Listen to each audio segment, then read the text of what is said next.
പ്രിയ ഉദ്യോഗാർത്ഥികളെ, നമ്മളിതാ വീണ്ടും കട്ടുമുട്ടിയിരിക്കുന്നു. ഇന്ന് കട്ടുമുട്ടുക എന്തിനാണെന്ന് അറിയാമോ? അതെ, ഒരു പര്യായം പഠിക്കാനാണ്. ഏതാണ് ആ വാക്ക്? ആകാംക്ഷ ഭരിതരല്ലേ? ഇതാ നാം ഇന്ന് പഠിക്കാൻ പോകുന്നത് കുതിര എന്ന വാക്കിന്റെ പര്യായമാണ്. കുതിരയുടെ പര്യായം ഏതൊക്കെയാണെന്ന് ഞാൻ ആദ്യം പറയാം.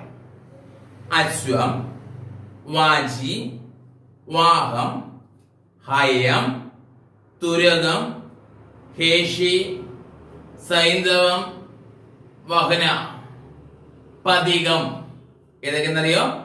അശ്വം, ഘോടം, വാജി, വാഹം, ഹയം, തുരകം, സൈന്ധവം, ഹേഷി, വഹന, പതികം. അടുത്ത കാലത്തിൽ ഇപ്പൊ എന്തിനെന്ന് എനിക്കറിയാം. ആ ഷോർട്ട് കട്ട് ഇതാ വരുന്നു. നിങ്ങൾക്കറിയാമോ?